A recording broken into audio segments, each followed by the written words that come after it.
This is the Build a Vibrant Culture podcast, your source for the strategies, systems, and insights you need to turn your dreams into your destiny.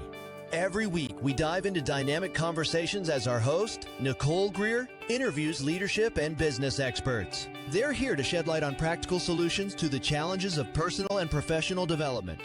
Now, here's your host, a professional speaker, coach, and consultant, Nicole Greer.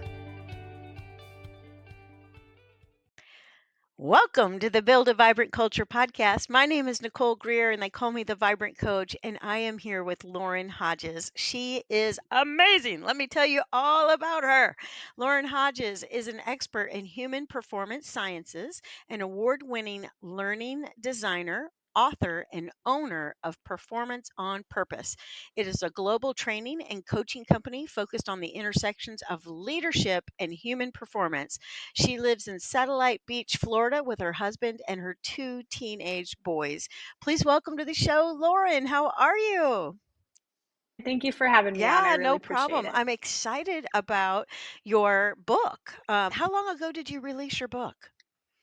It was released amazingly, actually. I haven't thought about that. It was released in April of 2024, so I can't believe that much time has passed, Yeah, I bet you actually. it's been a whirlwind because I bet you people are snatching this off the Barnes& and Noble shelf and they are downloading it on the Kindle and buying it on the Amazon and doing all the things. And the name of your book is Less Stress, More Calm. Did everybody hear that? Does that sound good to everybody? Less stress, more calm. Discover your unique stress personality and make it your superhero. So I'd love to jump in and talk about the book and talk about how to have less stress, more calm. In the beginning of her book, everybody, the first little bit's called The Scene, and she talks about, don't miss this, the Great Donut Incident of 1993. So I would like to know about the Great Donut Incident. Lay the foundation for us with the Great Donut Incident, if you would. Yeah, so just tongue in cheek, jokingly talking about how if stress personalities did have an origin story and we were all really superheroes in disguise, that would have been mine because I would have been 11 years old and we lived in Miami, South Miami, and there was a little donut shop, real famous shop near us. It was maybe not even a mile away. And my father on Sunday mornings would let me rollerblade up there and get the donuts. And I thought I was just like the Hmm. biggest kid ever being able to do that. And long story short, I was rollerblading, this is the 90s, home with a dozen donuts, and I hit a little piece of asphalt and I just went flying.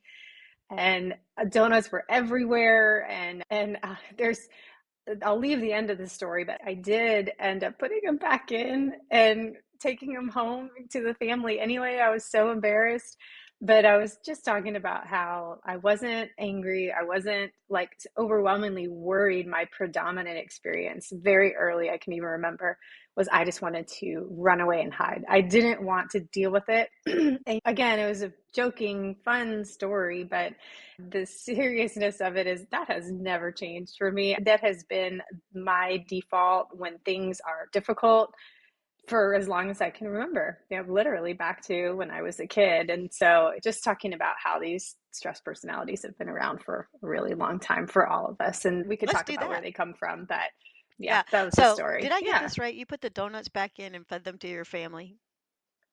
I did. I did. Well, hey, I mean, if the icing's still intact and the sprinkles are still there, they won't know. It's the 5-second rule, right? You know what? And years later, my dad, I had written like this essay in college about that same story. And years later, I had my dad read it. I think I was 19 or 20. And he said, I knew, obviously, that you had dropped them. We ate them anyway because it didn't matter. So, kind of like, oh, good. At least you knew that I did that. The guilt was kind of like coming off of me for, for that bad memory. That's fantastic. Yeah. And you're just a baby girl, 10 years old. Okay. Yeah, So you said there is an I was. origin to these stress personalities. Will you kind of use your doctor piece and all your research and tell us all about that? That'd be great. Yeah, sure. So maybe it's helpful if I give a little bit Yeah. of the background of how I came into knowing about this stress personality stuff. But I worked with a company called Thrive Global. A lot of people know them, Ariana Huffington's company. I was a consultant and a curriculum designer for them. And I was kind of like working as a double subject matter expertise and curriculum designer for them because that's my background. And we had a partnership with Stanford Medicine and Accenture to create this beautiful digital course called Thriving Mind. And it was based on some research coming out of Stanford at the time and the Center for Precision Psychiatry. I say all that to say they were studying the brains of patients with mental illness, specifically depression and anxiety. And there was a woman there by the name of Dr. Leanne Williams. Highly recommend you look up her research. And what she has, I guess, discovered, for lack of a better term, is that there's a detectable biology to mental illness. They could map the neural pathways of stuck emotion and behavior and thought in the brains of patients with depression and anxiety, and they weren't all the same.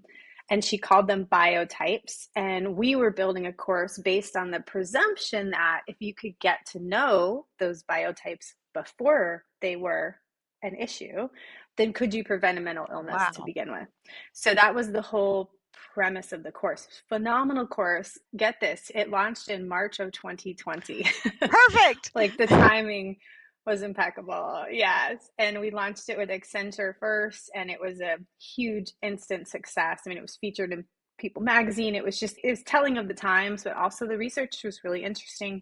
I say all that to say I fell very deeply in love with it. So the stress personalities, essentially what they are these dominant, persistent patterns or default patterns of thought, emotion, and behavior in our brains. They're neural pathways. We have billions of neural pathways. Every thought and emotion and habit and everything is a neural pathway in our brain, even our beliefs. And so these are just the more persistent, dominant default. I say that word importantly, default patterns, where we go first and most often.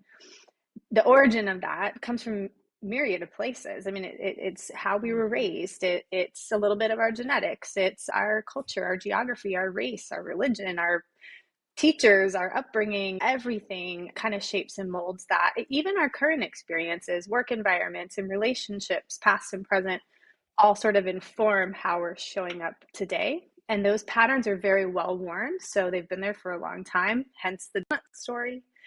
And most of us have one or two that we really experience more of the time. They can be context dependent too. So certain environments or people or even intensities of stress could impact which stress personality shows up at which That's time. great. And when you told your donut story, I immediately, it's in my neural passageways, but I immediately thought of, as a little girl, I lived in Perrysburg, Ohio with my aunt every summer for a couple, 3, 4 summers. And it was the same thing. I was a big girl. I was on my bicycle, had a basket, but there was a bagel shop. And so I would go down there and I didn't drop bagels because I had a basket. There's no baskets on the rollerblades. But anyway, that thing of like, I'm a big girl, I'm sure that's influenced the fact that I'm a Yeah. 58-year-old big girl now. I think that's really fun and such good stuff. So in the book, you say that there's a stress personality. And one of the things that I have coaching methodology I've put together.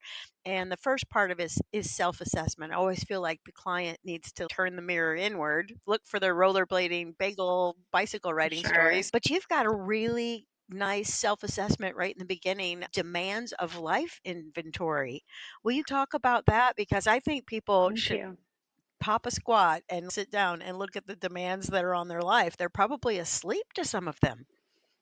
Yeah, there's several assessments in the beginning of the book. The way it's structured is the first few chapters is some of the science. I think it's important to have that foundation of the science of stress and what a stress personality is and all of that. And then a bunch of assessments, just awareness builders, to your point. The rest of the book is almost like a choose your own adventure. Once you think you know maybe what one or two or maybe three stress personalities you are, I don't recommend reading it cover to cover. It's a lot, it's dense. So flipping to the chapters that you feel are more pertinent to you, reading through the science, the recommendations, interventions. And then there is some science to the fact that all of these stress personalities have a little bit of a hidden superpower, a skill that we have brought to the table as a result of that pattern of behavior or whatever. So those assessments, there's tons of different ones up front, and then there's some in the chapters as well. But that particular one, it is adapted from one of my mentors, Dr. Jim Lair. He and another mentor, Dr. Jack Grapple, they're co-founders of the Human Performance Institute. It's been around since the early 90s. They were studying professional elite athletes and military and business people. And they have this incredible assessment in one of their books, in one of Jim's books, that really opened my eyes. And so I took that assessment, kind of adapted it a little bit more specifically to stress personalities. But what it does is ask you about what are the demands that you're facing in your life, and what is the importance that you put upon them, if I'm thinking of the right assessment here. And then where might you be a little bit off center on those demands? So, if we say that family is most important to us, if we say that our physical health is very important to us, but our actions and behaviors and our actual investment of time and energy in those are off, there's a bit of a discrepancy there, and that can really open your eyes. And then another one I have in there, which could be, it could be the other assessment you're thinking of, is all the performance demands that we have in our life, work, family, Yeah. finances, Just a few physical things. health, you name it. Just there's a lot that we're dealing with. Goodness, all these performance demands, things that we expect of ourselves, we should be showing up at our best in these different areas or at our highest potential. And then the expectations that are set on us. I have work expectations, etc. So you lay out all those performance demands, and then you give yourself a little performance review. How well am I showing up in these areas? And that's another big eye opener. And it's all self-assessment. So there's a little bit of inherent bias there, but nonetheless, it's a little bit of like a snapshot in time of, I want to be showing up this way in these areas. So which of these areas am I over-indexing on that's preventing me from performing at my highest potential in these other areas? And those are the two kind of bigger, to me, more salient assessments up front that really open your eyes to what we're really Yeah, that's dealing with. fantastic. Yeah, so you can get in there and take those, and it's just like a itty bitty wake up call, right? All right. And so we want to be like an itty Just bitty an itty one that bitty goes, one. hey. And even in the back of the first chapter, Lauren has a couple of comments at the end, and one of them is, if this book is stressing you out, put it down. Yeah, that's one of her bullet points. And one of her other bullet points is, here's advice: don't ever Yeah. take donuts from a 10-year-old with bloody knees that will make eye contact. So she's got some of her beautiful humor in here along with all of this. Thank It's you. fantastic. Yeah. So let's talk about the science. We've talked about your brain a little bit, but there's this thing called the stress response. People, they're just wandering around planet Earth going, I'm so stressed out, I'm overwhelmed, I got too much to do. These are the things that come out of our mouths. So will you tell us what's going on when we're saying all those things and experiencing that? Yeah, sure. So stress it's not a bad word. It's not a four-letter word. It is just a biological and psychological and physiological response to a perceived threat in the environment. So good or bad, we all have this default survival mechanism hardwired into us. And when we experience stress, so it can either be an acute stressor, walk into a spider web, you know exactly what an acute stressor is. It could be chronic stressors, so these kind of like low, slow burn, ongoing things. It could be just regular everyday stressors. It could be the big stuff that happens in life, the sort of crises or big storms. And then it could be good stressors. There's good Yeah. stress. When I'm about to walk on a stage and deliver a keynote, that's good stress. It's helping me grow. And I'm trying always to think about that as I'm excited rather than I'm nervous. So stress is neither good nor bad, but it is what it is. And when we experience stress in an actual, like an acute moment, let's just take that as an example. You walk into a spider web, or a car pulls out in front of you, or you suddenly realize that the audio is not working on your podcast and you're supposed to go on in 2 minutes, Right. whatever it is. In that moment, our survival brain sort of takes the wheel. They take over. And we have this blood flow that's sort of shunted and redirected down to the primitive parts of our brain that are responsible for the stress response. A lot of different parts going on in there, but we'll just say primitive brain. And our primitive brain and our emotions in that moment are dominant. They take over. That's your sympathetic nervous system, like activating. And then we get through that and we are in default mode. So we're not thinking critically, we're not making rational thought or decisions in that moment, or I should say it's very challenging to do so. Obviously, you can train for that. Particularly, you look at police officers, firefighter, military, ER, surgeons and nurses. They're really well trained to manage that, but most of us are not. And so when the moment passes, we move into what's called our parasympathetic nervous system, and we come back to homeostasis, and then that blood flow redirects back up, and then we become reflective, we analyze, and then we have that surge of emotions and thoughts and reflections. We make sense of what just happened, whatever it is. we tend to be the victims in our own story. So if someone's cut us off, it's 99% of Their the time fault. in a moment of Yeah. stress, their fault. Maybe, yeah, exactly. Maybe an hour later we go, oh, I was kind of like not wanting to let that guy in. And so he cut. And then we become a little bit more of our best version of ourselves. Maybe you had a tough conversation with someone and in the moment you were kind of a jerk, and then later on you're more reflective. So that is the stress response in a nutshell. Just to underline this, not all stress is bad. Stress can produce growth, but there is sort of a tipping point for everyone. It's called allostatic load in individual moments and then kind of in aggregate in our life. And that load is very dependent on all the other things that we have going on. So the same situation that would never stress you out might be different if you have other things going on in your life. The same traffic jam that you might hit 3 days a week could be different if you're late for an important meeting. And then your threshold is different. And so your perception of that stress is different. Therefore, you have a negative response to it. I say that to say that there's not like a fixed threshold for everybody where you're either stressed or not stressed, or we perceive stress to be negative or positive. There's a lot of leeway in how we train too to look at stressors and manage stressors and sort of close that gap between that reaction that we have and that desired response that we want to have. And that's all through the book. How do we close that gap and take control of the stress? So it's not something we want to reduce. Stress reduction is an absolute myth. There's no such thing. And we wouldn't want that either. That's so interesting. Because we wouldn't grow. Yeah. Who would we be if we didn't have challenge and discomfort? It's like building a muscle in the gym. You can't expect it not to hurt a little bit. But on the other side of it, you're stronger and you're more resilient, and so is your body. So it's the same analogy that you could use for stress itself. We're not getting rid of it. We're not killing it. We're just managing it. We're taking better control of it. And so many people listening to this podcast, they've heard me talk about this book. And if you haven't read it yet, you got to read it.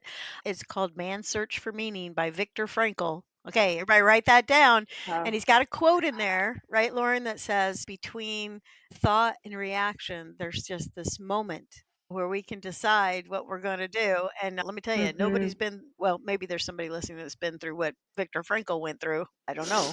But I'm telling you, that is one of the greatest books ever. So this kind of idea of really having mastery over your stressors and getting that resilience in place, it's just so essential, like to survival. And Viktor Frankl, he was surviving the concentration camp. So anyway, so really good stuff. Okay, so you say this in your book. You say, over the years, our stress personality develops through many variables: previously heightened emotional experiences, family, parents, caregivers, community, school, culture, traumatic experience, education, and our backstory, genetics, and our current and past work environments. Now, you kind of just said that, but I wanted to push on that a little bit because people are like, well, how do I know? So you go, after you say that, we need to do a little self-assessment. You go into the different types, right, of stressors. So can we kind of go through some of those and maybe take a look at them? Okay. Yeah, sure. I wish we had all the time in the world. But, just going through, maybe let's just take a couple of the more popular ones.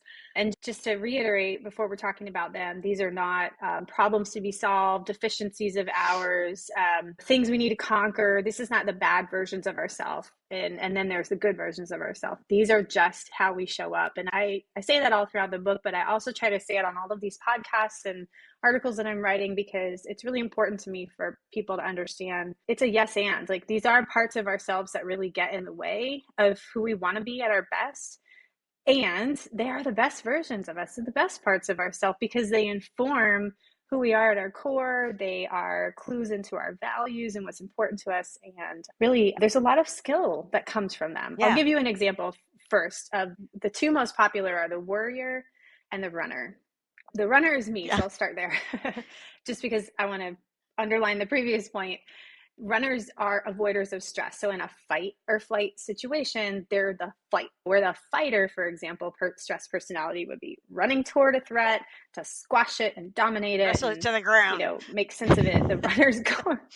Yeah, the runners going the other way. So you'll never see me take the bull by the horns when I'm in a stressful situation. It's just not something I think I'll ever be able to conquer. But again, I don't know if I even want to, because the runner, although there's a lot of ways that this could get in my way of being who I am at my best. For example, runners can be avoiders, they can procrastinate, they can push off, they can have really a lot of challenge with difficult conversations and confrontation, and they don't want to hurt people's feelings sometimes, and similar to the pleaser stress personality. Runners, though, the little hidden superpower in there is they tend to have a really good knack of creating space for reflection and process. So when something is making them feel overwhelmed or really anxious, they're really good at a little bit of boundary. Now, sometimes they just avoid until it's too much, but they're still nonetheless wired to create space. Where a fighter can be very reactive and say something they don't mean, a runner is going to go the other way and very process oriented and reflective. Now their wheels are spinning, but nonetheless, they create space. So that's an example of, there's a stress personality. There's a lot that could go wrong when you're avoiding, and there's some superpower in there. The warrior, on the other hand, so you've got the fighter that runs toward, they can hit the ceiling, they can say things they don't mean, they could blame, they could be reactive. We all know that. You raise kids, in a minute, there's a fighter in all of us, right? Like, you lose your cool sometimes. The fighter, that's their persistent default. The runner avoids. So here's the warrior. The warrior is not running toward a threat. They're not running away from a threat. They're running really fast in no direction in here, their hamster is going, right? Their hamster is running. Exactly. just a hamster on a wheel. I mean, they can't get off of it. And so they are tackling the threat in the way they know best, which tends to be, they're very deep thinkers. They're a lot of times really detail oriented. They're processors. They can process ad nauseum, so paralysis by analysis. They get stuck in and I go into the brain science of each of these, but they get stuck in an area called the default mode network, or the mind wandering space, which is sort of like the antithesis or opposite of being on, focused and attentive, where we're operating right now. We're listening to each other, we're thinking critically, making decisions.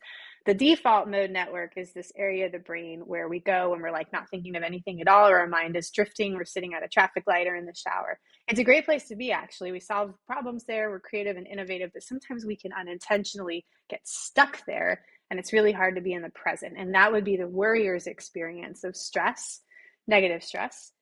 The good part of a warrior, my husband's a warrior, is they're super detail oriented and tend to be really good communicators. Not all warriors withdraw within, some like to process. So now let's think of this from a business perspective. You've got a fighter on the team who's really good at taking charge, very values driven. They know their right from wrong, and they are action focused.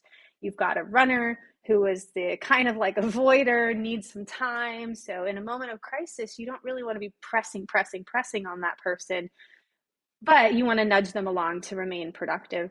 And then you've got your worrier, who's very risk averse, very Poking a detail hole in the oriented. new Your ideas in the conference actuaries, room. yeah, right. And I would say, like, I don't want to stereotype, but like the engineers, the finance people, the lawyers, they tend to be warriors because they've been trained this way, in a good way, a wonderful way. And then sometimes it can take control and they have trouble coming out of it. And so every personality has that, like, this is how we experience it, this is how it could get in our way, and then this is how it's really a wonderful sort of super skill that you have that we don't want to get rid of. So those are kind of three main ones. We have I know I'm going to forget one, but we have a pleaser, we have a negative self-talker, we have a thriver, we have a freezer. Distracted. That's another big one. Yep, and you then nailed the it. We got them all. distracted. Woo! Okay. At this point, I hope I do. And I could go through a few more. I would love to. Are you ready to build your vibrant culture? Bring Nicole Greer to speak to your leadership team, conference, or organization to help them with their strategies, systems, and smarts to increase clarity, accountability, energy, and results. Your organization will get lit from within. Email her at nicole@vibrantculture.com. And be sure to check out Nicole's TEDx talk at vibrantculture.com. Yeah, let me just tell them to you again in case you're like sitting there taking notes because you're super nerdy. The fighter, The runner, the worrier, the freezer, the pleaser, the negative self-talker. Somebody out there went, "Oh, that's me." Distracted, and the thriver. So we did fighter, runner, worrier. What about Mhm. freezer? Let's do freezer. So the freezer, there's two types of freezers. There's the productive and the Oh, okay. unproductive freezer.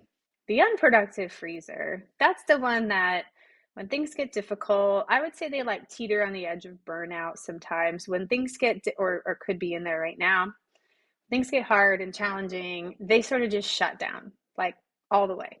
They crash on the couch and they're surfing Netflix instead of tackling this to do list that they have or this demand that's bringing them stress. Sometimes the freezer is like the secondary stress personality for people. For myself, for example, the last like month of last year, like this November, December, I was crashing on the couch. So my runner sort of like evolved into, I think stress was just becoming cumulative. There was a lot going on. I was exhausted. I was traveling a lot. So I did find myself in that like freezer mindset quite a bit. I went from avoiding to Shut just down. Yeah. completely checking out. So that's the unproductive one. The productive freezer actually runs, I was talking to someone yesterday about this, one of the stress personalities that runs the highest risk of burnout in the whole group. And that's the one who can very easily compartmentalize and push off all negative emotion and thoughts and move forward. So they're under stress, highly productive people. You want them on your team. They are the first responder. They are the trauma surgeon who can make quick decisions in a really, really high stress, high pressure environment. They're the type A CEO type. We all know them. Like nothing seems to get to them and they can charge forward no matter what.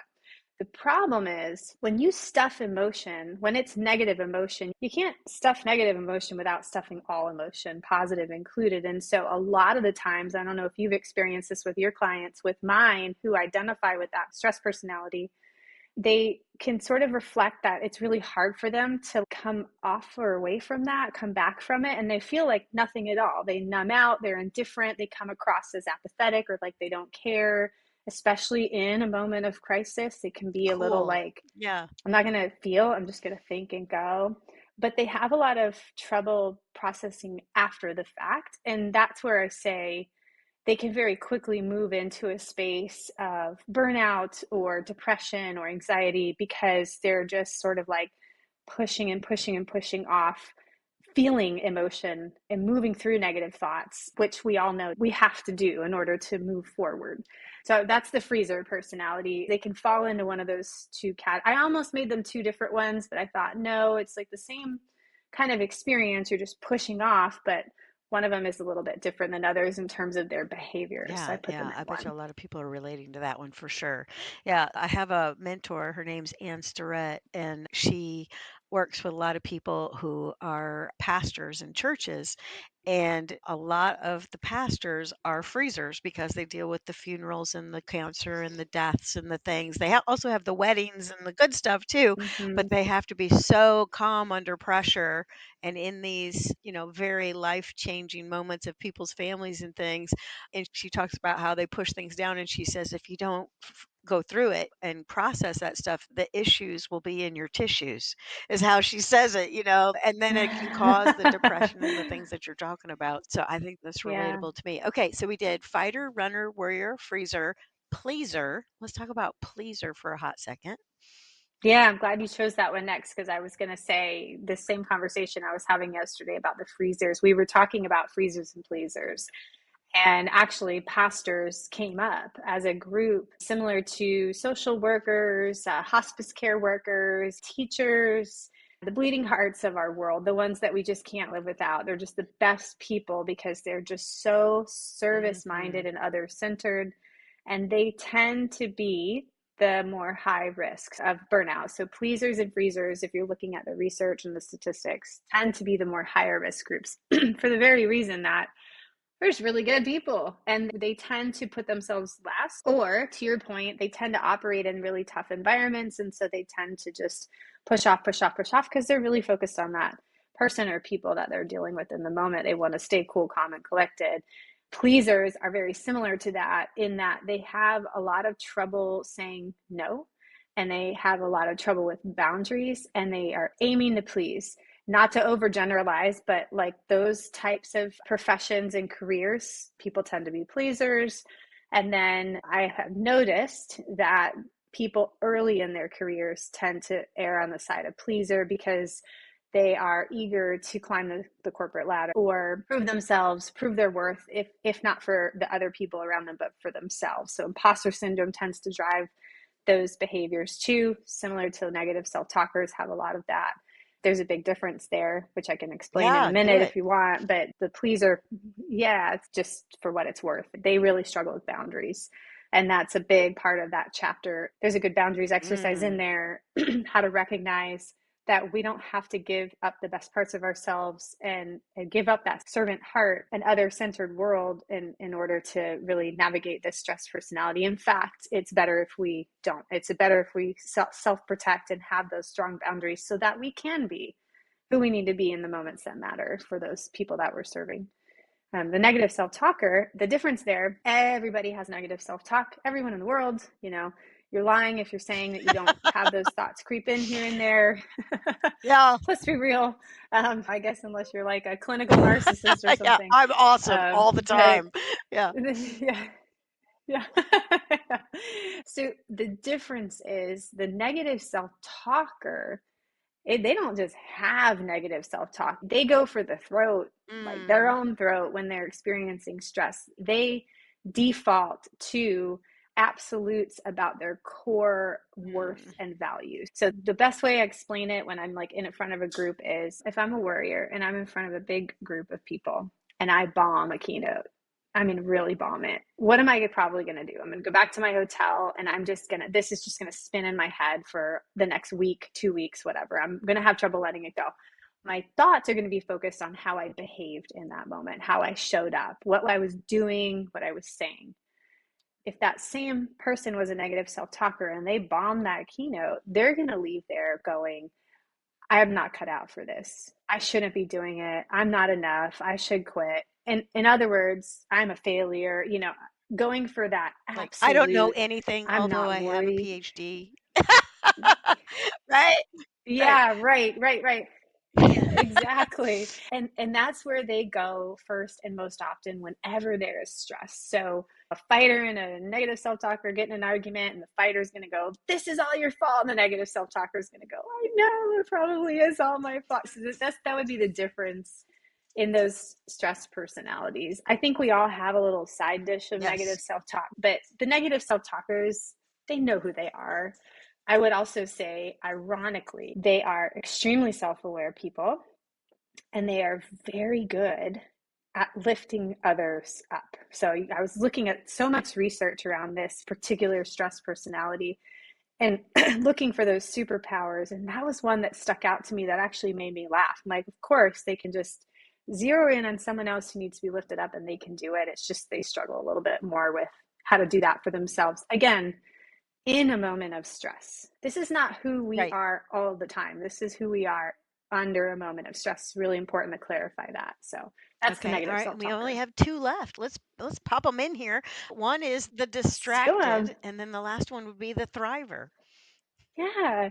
So the distracted's a fun one. I added that one in late because I realized that I was missing a big group of the population who doesn't experience stress very emotionally per se. They experience it really cognitively, mentally. And so when they are feeling stressed, high negative stress, they're like the little dog in the animated movie Up who sees the squirrel. And they just, they just squirrel. They can't focus. And that's their experience. It's not a surge of any sort of emotion. It's not attacking their core worth. It's just they really have trouble either staying attentive, on task. They're foggy headed, so they have cognitive fog. They're easily distracted. They're disorganized. They make more mistakes. A very cognitive experience. So everyone has cognitive impairment under stress, no doubt. This is just an exacerbated experience of that. They don't feel particularly down and out or angry. They just have that cognitive impairment like tenfold more than other people. And if you have ADHD or know someone who has ADHD, I'm going to guess this is probably your stress personality, because stress would exacerbate that type of experience. Sometimes people with ADHD or ADD, depending on the type and degree of stress, they actually get hyper focused and hyper productive. So I want to be careful not to Right. overgeneralize there, but they can at least identify with and resonate with that stress personality pretty accurately, Yeah. which is kind of cool. There's a gentleman out there. His name is Dan Sullivan. Everybody jot down his name. He writes a book a quarter. I want you to think about that. Every quarter he writes a book. Yeah. And Wow. he is called the strategic coach, but he has ADHD and he defaults to the super focus. And he is fully convinced that folks that are in the same space that he's in, that they can totally flip it. Like you said, like the freezer can be really awesome or super unhealthy. I think it can go both ways there too. Mm-hmm. So he's doing amazing things. And I think he gives people a lot of hope too that have ADHD or ADD. Yeah. Yeah, that they can manage. Yeah. It's interesting research. Yeah. Yeah, I love the research on ADHD. I did a lot of research on neurodiversity for Accenture. I've consulted with them for a few years.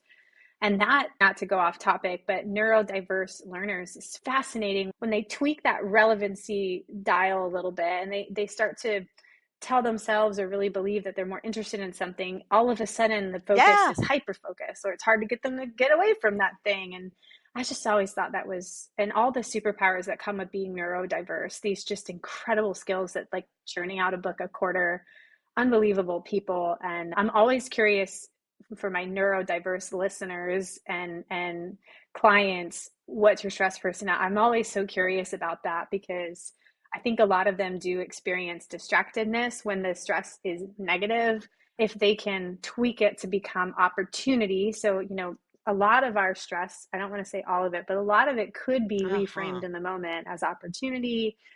And so I'm curious with that population group, when they do that, how does that change your experience of stress and your stress personality? Does it flip the switch on the distracted, for example, if that's who they identify with? It's just not an area of research I've taken enough of a dive into, but I'm super curious and always kind of like poking in keynotes at participants. A third of that audience is neurodiverse by, if we're thinking of statistics, but I so want to call them out and just say, what do you think? Tell me. I want to learn Yeah. more from you. 100%. Okay, Yeah. well, the last one we have is the thriver. So let's talk about the thriver. Yeah, so the thriver is like the end game. It's that person we all Yeah. aspire to be. We are in a lot of moments in our life. We take a stressful situation and we reframe it. It's opportunity for growth, or we've just somehow gotten back in the driver's seat. They're the ones who are more agile and resilient. They're not just weathering a storm, they're thriving through it. And they come from, in my experience and in my research, Ooh. three different areas. Number one, they were just very lucky to be born into a very thriving environment. They were raised by thriver parents, and they just have a really good grasp. It's not that they haven't gone through challenge, it's that it was modeled well for them, these resilient behaviors. That's number one. Number two, they've trained for it. They've worked really hard. And I have a lot of clients who can sort of testify to the power of really investing in this area of your life for 4, 5, 6 months. I have seen some Mm. unbelievable transformations from the leaders that I work with, who I would confidently call them thrivers. They're not absent of It- stress. Again, there is no such thing. They didn't conquer anything. They have a stress personality out there. One of the other 7 is them. They have just really learned how to move through it, recognize it, say hello to it, love it, acknowledge it, intervene, and move on quickly. The third type of thriver is the one who has been through Horrific. something Yeah. really challenging, horrific. Yeah. And it has changed their inherent beliefs about what is worth their stress response Yeah. in the first place. They're not even reactive to things that the rest of us would be.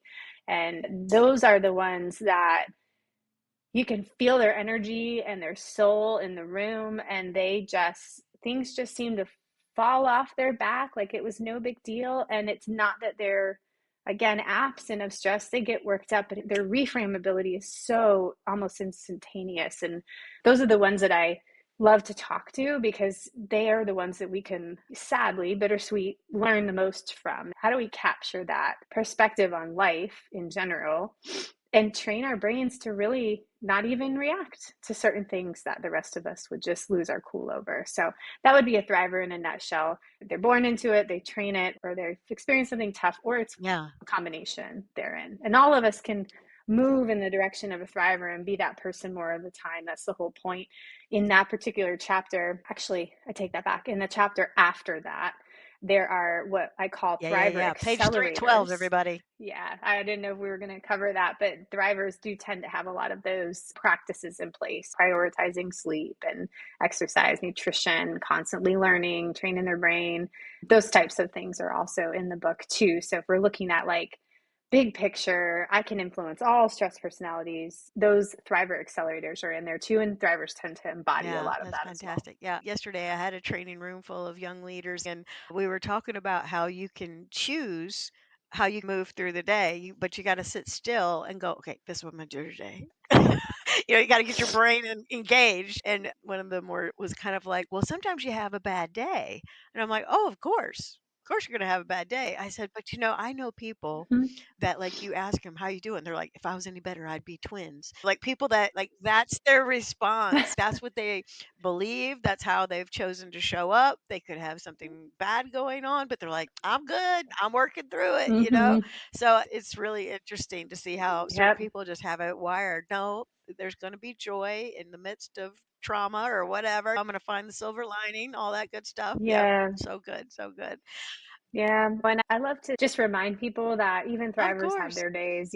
There's no finish line to this work. Even our most resilient people that we know that always are like that, every time we see them, they have a threshold like everyone else. And there's going to be times when we're all a version of ourselves we're not proud of, or we're burned out, or whatever it is. I say that just to remind your listeners to give themselves some Hmm. grace in this process. There's no like certificate at the end of this. It's like, congratulations, you're a thriver. You're never going to experience negative Right, stress right, right. again. It just doesn't really work that way. We're just like trying to move the dial in the direction of feeling more in control. Really, this all boils down to how in control we feel of our stress personality. It's not about conquering. And I No, know do that it I'm again. repeating Say it myself, again. but it's important to me. Yeah, yeah.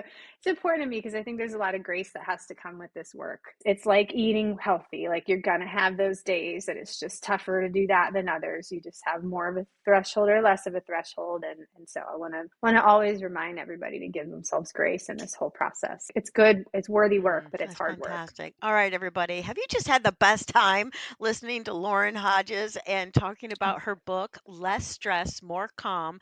Discover your unique stress personality and make it your superpower. Okay, so go buy the book. You can get it on the Amazon, you can get it all the places. Lauren, what's your website?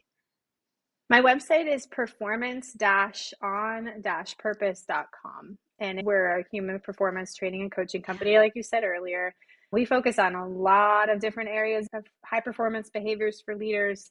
One of our courses is called Agility, and this particular book is embedded into that program. So it's part of our curriculum. This was like just a passion project for me. This is a side of our work that I really like a whole lot. I would say the most. On the website, there is a stress personality quiz. So feel free to go in. It's free. You get your report right away. The only firewall there is just you have to enter your email address to get the results. You can always unsubscribe from the newsletter. I just sent out a monthly kind of tips like this, conversations and some brain science and stuff. So feel free to take that. And there is a LinkedIn learning course on stress personality. So I'm on LinkedIn as well. All You can right, find me there. fantastic, everybody. We've had Lauren Hodges on the Build a Vibrant Culture podcast. Do us a favor, go down right now as you're finishing and hit the like button and leave a little love note for Lauren. Tell her how much you appreciate her coming on the podcast and downloading all of her superior genius so that we can all handle our stress. We can have less stress